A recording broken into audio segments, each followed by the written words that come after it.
Welcome to the Thorn City Syndicate Spotlight Show. In today's episode, we journey into the enchanting world of Mermosa PDX with the visionary founder and head mermaid herself, Desiree Noisette. We'll unravel the founding story of Mermosa Wines, Florida's first Black woman-owned wine company. Discover how the relocation to Portland and love for exploring Oregon shaped their identity to create the Mermosa Experience-driven wine club, private gatherings, and exclusive events. Desiree has a unique blend of intelligence, creativity, mystery, and magic as she infuses into the brand. From house to winery, to its nationally distributed Mermosa Sparkling Wine, and the culinary delights that complement the wines, be sure to visit Mermosa PDX, where wines come to life. Thorn City Podcast, guy, let's go. Yes, sir. Welcome back to another episode of the Thorn City Syndicate Spotlight Show, where we network and build connections through interviews and discussions. This episode is brought to you by GMP Podcast Group.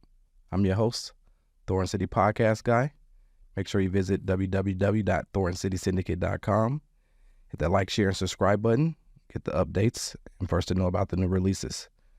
Today I got a really special guest in the house, in the spotlight, Miss Desiree Noisette. Is that how you say it? Noisette. Noisette? That's how we say it here in Yeah. the South, especially. You go to France, it's Noisette. Noisette. Here, let me get this up on you. Noisette. Noisette. Okay. You know what it means? Yeah. No, I don't. What's it mean? You ever seen like a chocolate bar or something? It says it has noisettes in it or noisettes. Yes. Hazelnuts. Really? Or nutty. Oh, you're nutty. Yes. That's funny. Oh, Clark going. So today we're going to talk about Miss Desiree's journey in the wine industry. We'll talk about the mermaid behind the magic, and we'll touch on the Mermosa journey, and then we'll talk about the experience down at the winery. So, how long you been in Portland? Officially since December of last year, so 2022. December 2022. 2022. Okay, so Yes. Coming up on a year. Yes. Nice. What made you come to Portland? Tell me about it was the people made me and my family. We really wanted to move to a place where we felt like we could build authentic connections. I was living in Florida, traveling back and forth to Oregon for the wine business with Mermosa, and we just fell in love with Oregon and Portland in particular because of the authenticity. The people in Portland are so powerful, and we were just looking to get out of Florida where we were. We wanted a place where we felt like we could have real conversations with people. And we looked all over the country, really all over the world, because we could have moved anywhere. Yeah. And we just fell in love with Portland. Nice. So tell me about the idea of Mermosa Wines. How did it come to life, and what inspired you to get into the wine industry? Drinking crappy wine. So back in my former life, I practiced construction law, and then I quit I was tired of arguing all the time. So you were a lawyer? Yes. You went through law school? Yes. I still have my license. I'm still technically a lawyer, but but you don't practice. No. I just gave it all up for the wine. I do like pro bono things here and there. Oh. So like some of my clients may have issues with like their condo association or HOA. I just try to work things out. Yeah. I try to do like things that actually help people now. I never charge. But yeah, so I quit that job and I started a swimwear store in St. Pete, Florida, where I was living. Got a really great piece of real estate for the retail store, and the whole idea was to create a safe space for women to feel beautiful about themselves. Oh, nice. And we would pop bottles No. to make it fun. And it was daytime, it's hot, so mimosas made a lot of sense. And we originally started with doing, we'd have like our orange juice and our sparkling wine, but then we'd have all these bathing suits on the counter, and there's condensation and the doors open, so like flies are coming. It was getting messy, so we decided to get pre-mixed wines. Okay. And this would be like 2013, 2014. They were just gross. Yeah. They were grocers. And so finally in 2017, I was drinking some of the product that we were serving to our guests, Mm-hmm. and I said, "This is disgusting. There's gotta be a better way. Yeah. Why can't we just bottle what we blend at home?" Mm-hmm. And it turns out you can. It just costs a lot of money and a lot of training and licensing, and that's kind of how Mermosa was born. So you were already making it at home? We would just blend. You know, when you make your own mimosas at home. Oh, got you. Yes, and one of the things that we didn't skimp on was the quality of the base wine that we would use. Mm-hmm. So there is a such thing as well wine, believe it or not. Well, like well drinks on Yes. bottom liquor? Yes, Oh. that is a real thing. Really? Yes, and so when you go to these bottomless brunches, if you're paying for a bottomless brunch price, that means that the wine that people are bringing in probably costs $2 to $3 a bottle. That is well wine. Wow. That's why you feel so jacked up when you leave. So at our house, we never really skimped on the sparkling because we're grown folks. We got kids. We don't have time to be down. Mm-hmm. So we found that if we use high quality sparkling wine and real fruit juice, not syrups or extracts, There you go. that we could blend something that was real. And that's how it started. Now it's evolved way more because we realized we had to actually get into the winemaking process to create the product that we wanted to bring to the market. Nice. Yeah. So you're a real life mermaid. I suppose so. Suppose so. How's that work? Yes. Is that working to your branding for the Mermosa? So it does. Mermaids have always been the, I guess, like logo and life force for my business ventures. So with the swimwear store, it was a different name, but it pulled on my family heritage. And as Mermosa was born, our Mermosa is actually a trademark owned by Noisette family winery. So the Noisette family history and heritage is what inspires that Mermaid. And I'm really fortunate to know my family history going back to almost the 1600s. Wow. And the character in our origin story that I most identify with is my great-grandmother from 5 generations ago named Celestine. She grew up in what is now Haiti. So she was a woman from the islands, and she just had this, I don't know how she did it, but she negotiated freedom for herself and her kids back in the day. So she's our siren. Wow. And we don't have any pictures of her. No pictures. So I've always imagined her being like this mermaid who, just changed the course of history for our family. Nice. Well, can you share any defining moments that solidified your vision with the Mermosa brand? And you're the first Black-owned wine company in Florida? Yes. Nice. Yes. Gosh, there are many defining moments. Well, you like to focus on strategic alliances. Yes. I can give a great example of how strategic alliances took us from being like a mom and pop to a now we're in the Mermosa brands in 20 states. Nice. So yeah, tell me about it. When I got into this journey of trying to create the Mermosa product, I picked up the phone and I called people.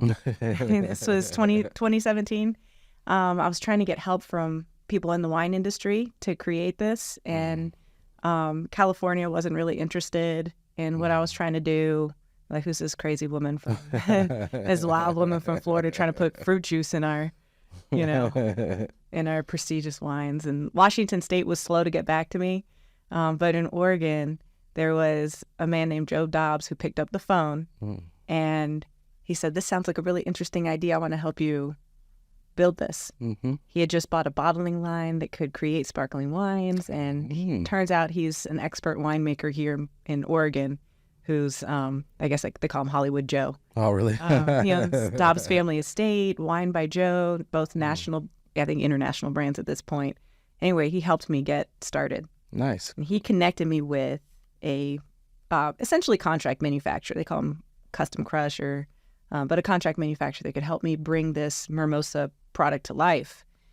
I built a great relationship with that winery. And then when in early 2020, before the pandemic had hit, I realized this swimwear business is just too much with the wine business going in an opposite direction. The swimwear business is really tough because you've got thousands and thousands of SKUs. Every size is a different SKU. I had to manage all that. I was at trade shows every 2 weeks. Plus, promoting the Mermosa brand and selling that and dealing with all the licensing stuff I had to do. It was craziness. So we said, let's roll up the swimwear business, get that out the door and focus just on wine. And when I told that to my contract manufacturer, he was like, I want in. I bet. I'm gonna help you. I want to help you grow this. And so with what we ended up doing was a licensing deal. Mm-hmm. And what that did is it gave us access to capital and to capacity. So we were then able to say, hey, Target, hey, Walmart, hey, Sam's Club, we can now fulfill for you. Mm-hmm. And we did, kind of some repackaging, but it was really that strategic alliance that gave us that launch to open the door for us. That's how it happens. And so that's why I started the show, to create those moments for myself and for others listening. And so that's kind of how we met. And so let me give a shout out to Kai Keefe and the Black Wealth events, Black Wealth Vibes event that went on this past weekend. That was a great thing they did, and they had a mixer at Mermosa. Yeah. And that's how I met you. And I remember walking in and you said hi to me. And I'm like, so what do you do? He like, this is my place.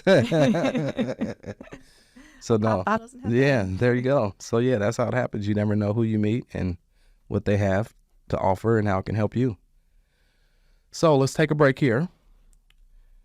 Get a message from the GMP podcast group, this wonderful studio we're in. And when we come back, we'll talk about a little bit about the journey and how it went from the house to a winery.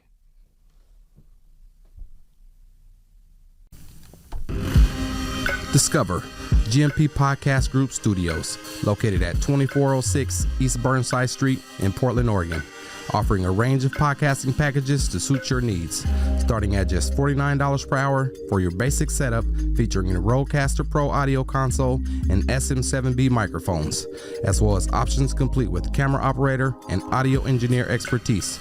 Elevate your podcasting with multi-camera recording, plus we capture behind-the-scenes shots within the studio. Visit us at www.gmpodcastgroup.com and let GMP Podcast Studios be where your podcasting journey begins. Cause this syndicate lyricist exists. Don't blink one eye, baby, you just might miss history in the making from the making of this. Third, I guess it's welcome back to these words. So I'ma come well like welcome back words for sure.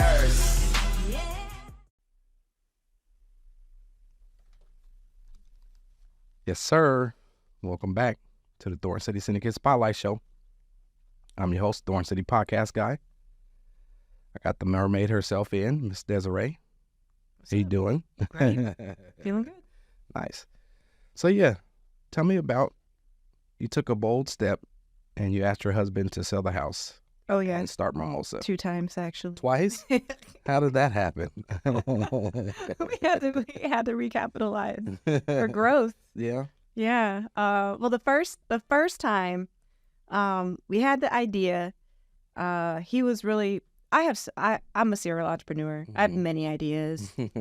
Some of them are trash, but I usually start with a spreadsheet, and then from there I'm like, okay, these numbers are looking okay, and then I'll fill in like, okay, here's the growth plan and some other things, kind of key things. So there'll be like my business plans are usually 30 to 60 pages, but I'll start with something that's 3 pages, including numbers, a summary of numbers, so that I can say, hey, what do you think about this concept? Is this worth pursuing? Because time is money. I don't have time to be going down rabbit holes or anything like that. So anyway, so I presented to my husband, who's an eternal pessimist. So but totally opposites. Yes, but also he's evolved. We've both evolved over time. But this was over 10 years ago, so that we got together. So when was this? 2017? Yeah. So this is a while ago. Anyway, so I presented him with that. And he goes, so maybe we should talk about distribution. And I'm like, oh, shit. Okay, I was like, oh, shit, I got past the gate. Because I know if the one's like, no, that because of yada, yada. And his first thing was distribution. I'm like, okay. He's a supply chain guy. So he gets it. Yes. So having... it was really exciting, and our neighbors at the time had just put their house on the market, and they got a stupid price for it. And I said, I think if we sell our house, we can fund this because we're new to this industry. We're not going to get a bank loan. I had talked to some people about, investing between the time I presented that business plan and everything to him. And they're like, but you don't look like a winemaker. What do you know about wine? Yeah, what do you know about this? And so there's an access to capital issue. So he said, well, we're going to have to fund it ourselves. What do you think we sell this and buy a truckload of wine? Yeah. He said yes, because he's a wonderful man. Yeah, nice. A partner in life. And so that was the first time that I asked him to sell the house. Second time was when we moved to Oregon. You were here? Yeah, to move here. Yeah. To move here? To move here. Okay. Yeah, so that you was sold first and you started the wine. Yes. And then you sold again to make the move.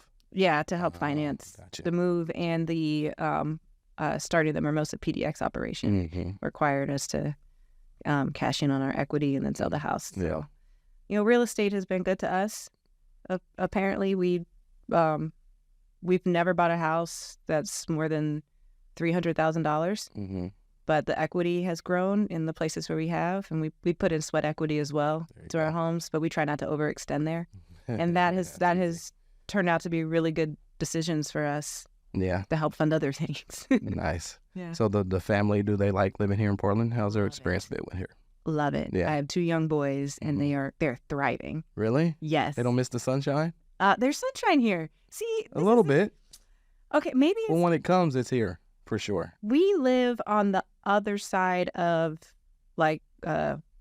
Forest Park, and I think we're in a microclimate that gets an unusually high amount of sunlight.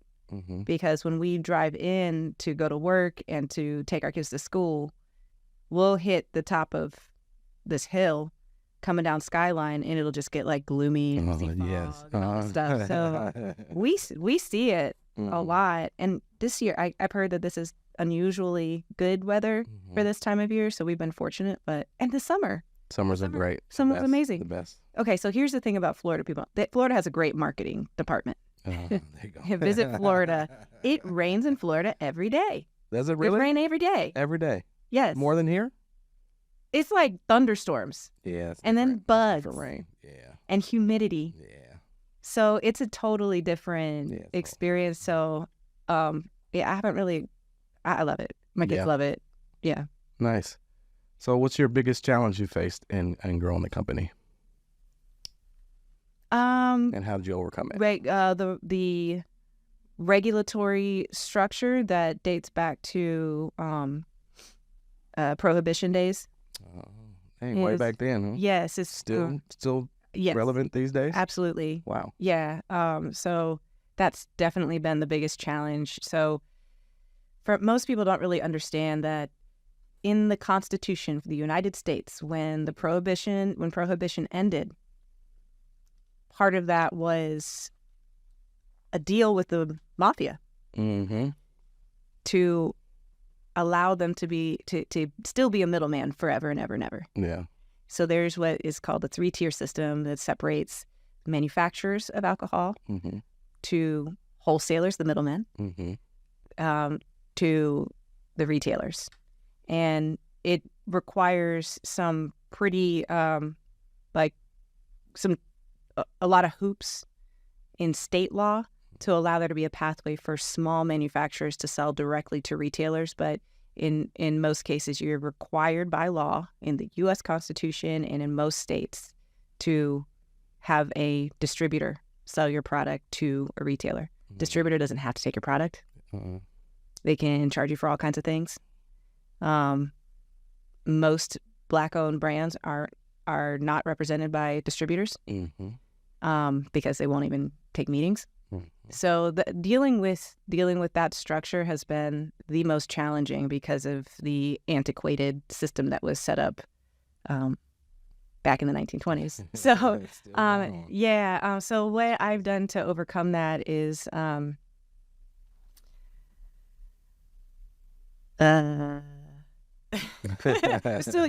still working on that, but moving to Oregon was a big part of that because when you're in the state where product is produced, you have more opportunities to kind of go around that. Oregon does have very favorable laws to wine producers.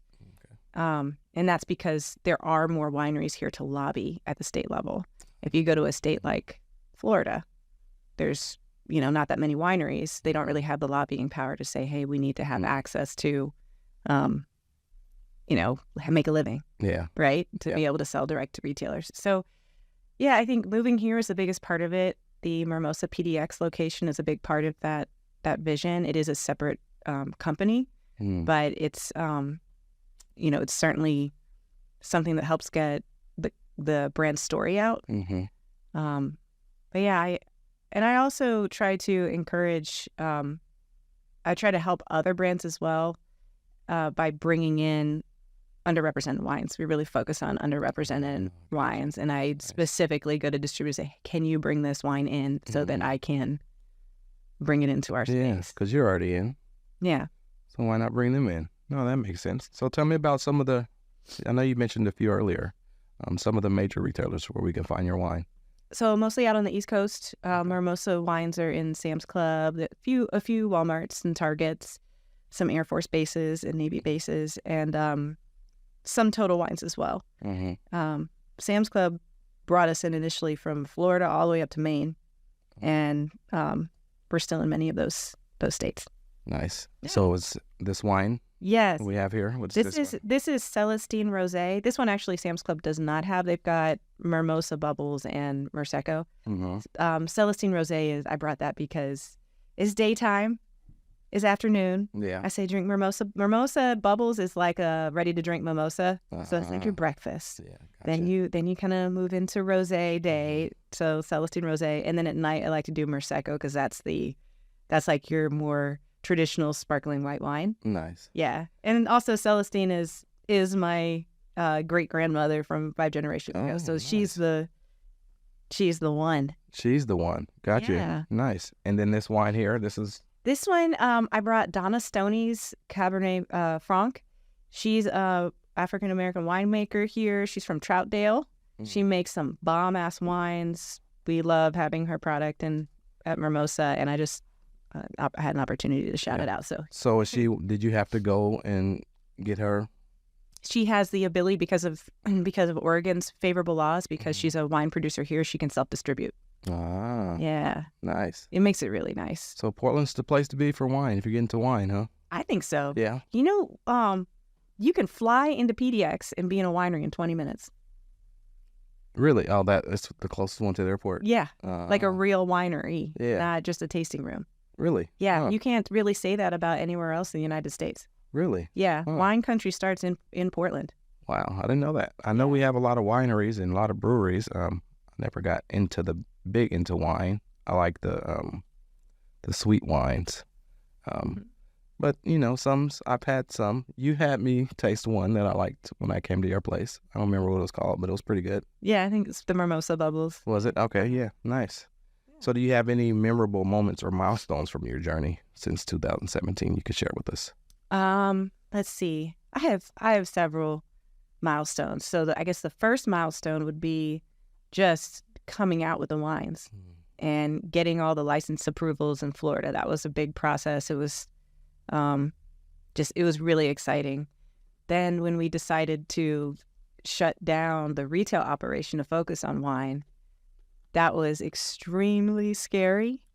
I had some people say like, well, it feels like you've lost everything because you no longer, and I'm like, just hold on. This was an intentional decision just because I'm not here to sell you a bathing suit anymore. I mean, growing there, that was a big milestone, was going against public opinion Going against the grain. Yeah. But people that aren't running a business don't understand, like, you can't do everything. Yeah. So that was a big milestone.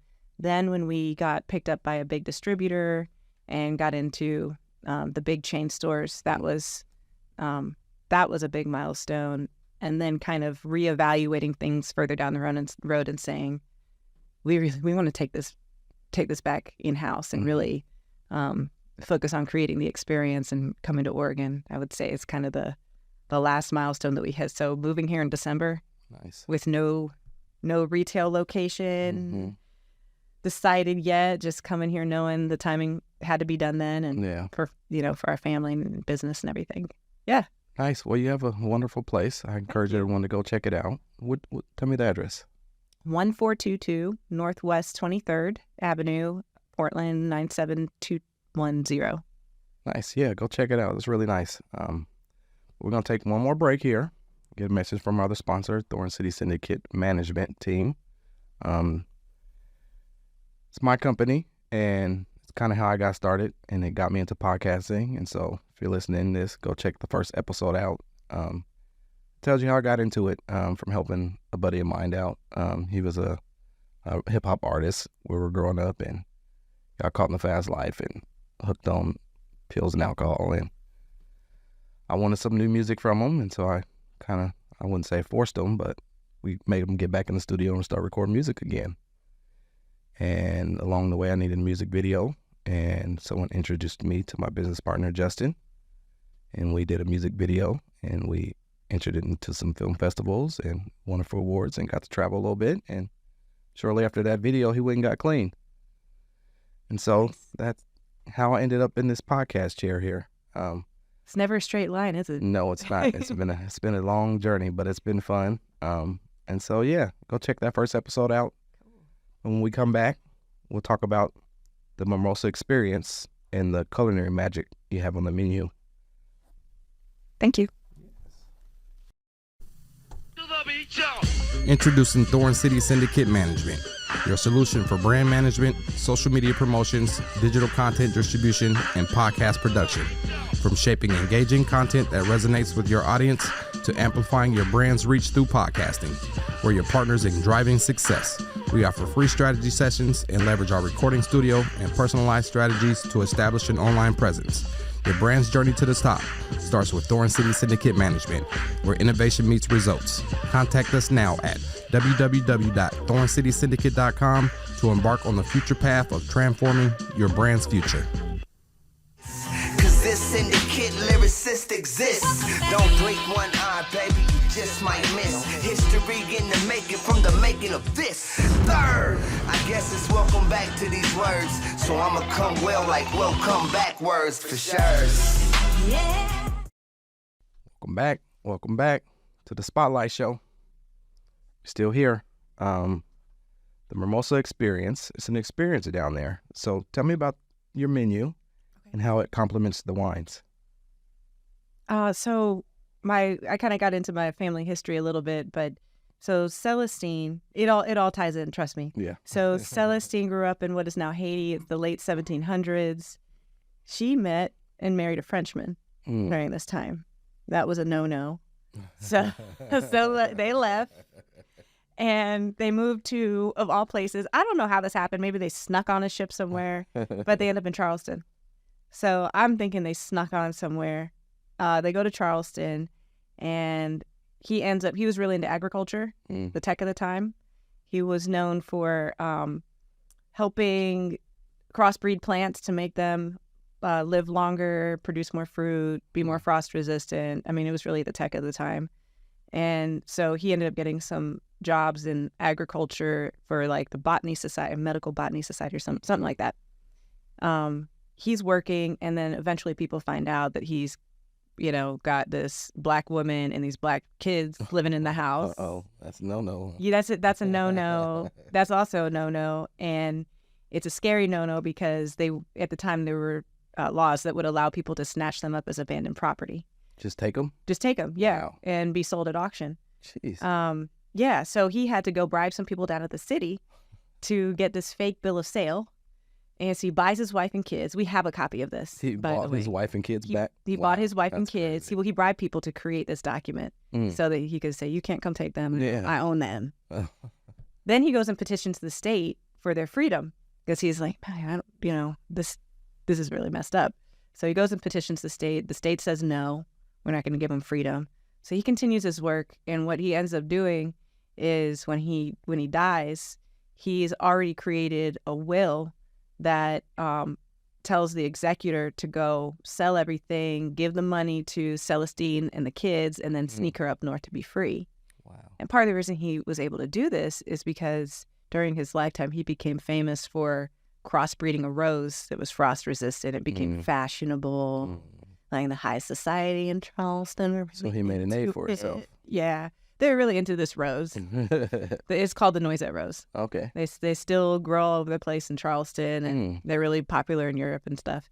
But anyway, so this rose fame allowed him to get this fancy lawyer to be the executor of the will and say, yeah, I'll do this. But then, listen, Celestine rolls in there, and she's like, hold on, no.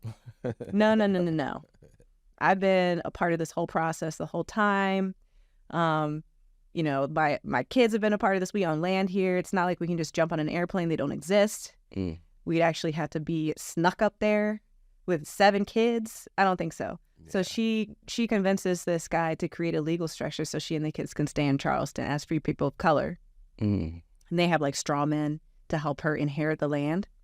And then after she passes, her kids go and petition the state again for freedom.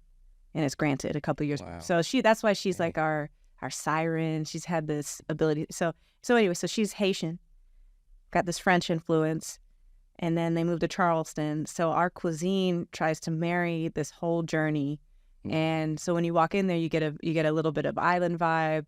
You also get a little bit of Southern vibe. Our cuisine is exactly that. You'll see a lot of Southern classics on there, but then the seasoning is, Haitian seasoning is layered. It is, it's got some kick to it, but we sneak it in there in ways that people have never seen before. And I brought you some food to try. I can't wait to try it. I tried something down there. You forced me into trying some stuff too. You got something new? Yeah. I brought you some. I brought What'd you bring?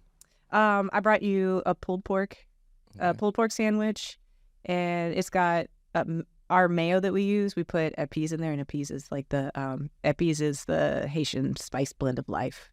So it's got extra layers. Then I also brought you a vegetarian fried chicken, oyster mushrooms. Our buttermilk batter is dope, and a regular fried chicken sandwich, and nice. So you'll see some Haitian seasonings and all of that. Nice. Yeah. So you have a wine club. Yes. Down there. It sounds intriguing. Tell me about some of the benefits and events it offers to its members. Absolutely. So one of the things that I'm trying to do in the wine world in general is remove the snobbiness. Wine is an agricultural product, and at the end of the day, it's an ingredient to a meal and an experience.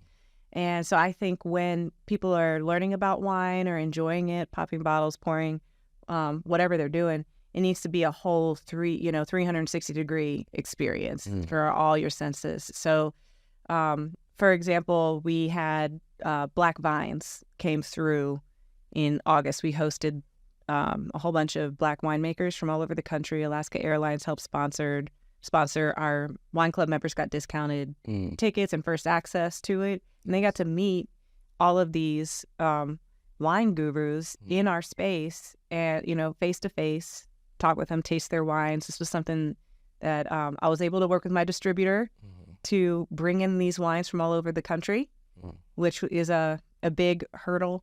So creating access to unique stories and experiences is a big part of it. We're also planning a big New Year's Eve event. We've got a Juneteenth cruise coming up. Nice. So these are, we're just trying to create some fun experiences. Yeah, so all for the members. Yeah. And so you have private events as well? Yes, we do a lot of private events. We get asked to do a lot of buyouts. We also have ways to do casual events. So like the Black Wealth Vibes, that was not a buyout. It was more like a meetup. And we're able to manage that by, if someone just calls and tells us their concept, we can help promote it and not require, money down or minimums if you're open to, if it's a community event that's open to other people. To the public. If you want it closed off, then we do have minimums, and we got to work on a couple other things, but we try to make it easy. Nice. So for people interested in joining the Mermosa Experience or the clubs or private gatherings, how do they get a hold of you? You can come in. That's one way to do it. The other way is just go on our website at mermosapdx.com, and you'll see a tab for join the club. Nice. Join the club. Nice. Well, I appreciate you coming through and sharing your story. Do you guys have social media? Yes. How do we find you? At Mermosa PDX on Instagram. We've got a a page on Facebook we don't really do much with. It's really Instagram is where you'll find us playing in the streets. We do have a TikTok account as well, but we don't post that much. And when we do, it's usually ridiculous. Go check that out. It's funny. So what's next for Mermosa PDX? Can you give us a sneak peek to any upcoming events going on? Yes. New Year's Eve, we're planning a sequins and sneakers event. It's actually not New Year's, it's December 30th. Okay. So we're just in early stages of getting that together. And then other big events, like I said, that Juneteenth cruise on the river here. Nice. Yeah, we're excited. Nice. So any final words of gratitude or encouragement for the listeners to embark on their own journey like you did with Mermosa? Sure. I guess my biggest piece of advice is just show up and expect success. Nice. Having that expectation that you belong here is a game changer. It is a mindset that gets you into rooms where you would never expect to be. You know, when I look at some of these other, like, look at bank failures and all the stuff going on, these other big businesses that fail, the people running those businesses have no business running those businesses. So if they're messing it up, why not me? Why shouldn't I have the opportunity to mess up a big business? No, I'm just kidding. But that's, I mean, my point is, it just expects success. You belong there. Yeah. You do belong in those spaces. Nice. Thank you. Wow, that was great. So, like I always like to say, I encourage the listeners to explore their passions and embrace innovation, pursue entrepreneurship in your own unique way. Thanks for joining us. Explore the power of networking and find inspiration by following me at Thorn City Podcast Guy. Stay tuned for upcoming episodes of the Thorn City Syndicate Spotlight Show as we continue to highlight individuals, businesses, brands, and podcasters.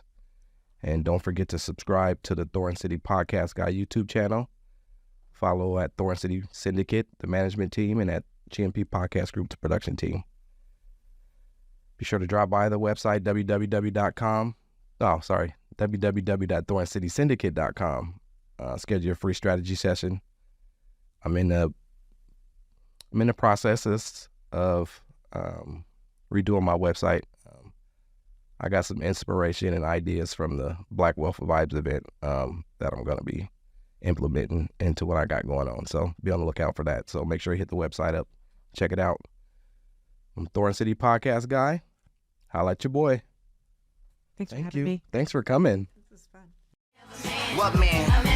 What power? Hoodoo. I appreciate y'all tuning in to another episode of the Thorn City Syndicate Spotlight Show, where we network and build connections, interviews, and discussions.